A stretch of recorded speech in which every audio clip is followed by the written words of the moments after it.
Josué, chapitre 5. Lorsque tous les rois des Amoréens à l'occident du Jourdain et tous les rois des Cananéens près de la mer apprirent que l'Éternel avait mis à sec les eaux du Jourdain devant les enfants d'Israël jusqu'à ce que nous eussions passé, ils perdirent courage et furent consternés à l'aspect des enfants d'Israël. En ce temps-là, l'Éternel dit à Josué, fais-toi des couteaux de pierre et circoncis de nouveau les enfants d'Israël une seconde fois. Josué se fit des couteaux de pierre, et il circoncit les enfants d'Israël sur la colline d'Aralot.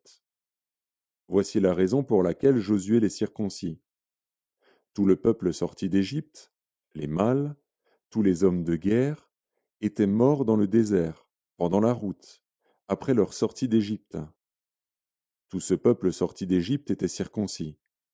Mais tout le peuple né dans le désert, pendant la route, après la sortie d'Égypte, n'avait point été circoncis. Car les enfants d'Israël avaient marché 40 ans dans le désert jusqu'à la destruction de toute la nation des hommes de guerre qui étaient sortis d'Égypte et qui n'avaient point écouté la voix de l'Éternel. L'Éternel leur jura de ne pas leur faire voir le pays qu'il avait juré à leur père de nous donner, pays où coule le lait et le miel. Ce sont leurs enfants qu'il établit à leur place. Et Josué les circoncis, car ils étaient incirconcis, parce qu'on ne les avait point circoncis pendant la route. Lorsqu'on eut achevé de circoncire toute la nation, ils restèrent à leur place dans le camp jusqu'à leur guérison. L'Éternel dit à Josué, aujourd'hui, j'ai roulé de dessus vous l'opprobre de l'Égypte. Et ce lieu fut appelé du nom de Gilgal jusqu'à ce jour. Les enfants d'Israël campèrent à Gilgal, et ils célébrèrent la Pâque le 14e jour du mois, sur le soir, dans les plaines de Jéricho. Ils mangèrent du blé du pays le lendemain de la Pâque, des pains sans levain et du grain rôti. Ils en mangèrent ce même jour.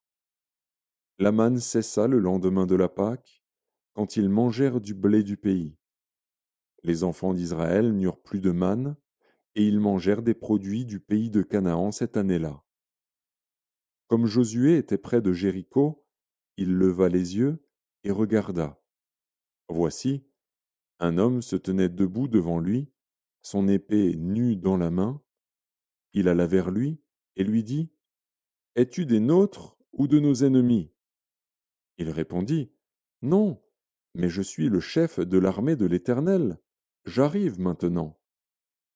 Josué tomba le visage contre terre, se prosterna et lui dit, qu'est-ce que mon Seigneur dit à son serviteur? Et le chef de l'armée de l'Éternel dit à Josué, ôte tes souliers de tes pieds, car le lieu sur lequel tu te tiens est saint. Et Josué fit ainsi.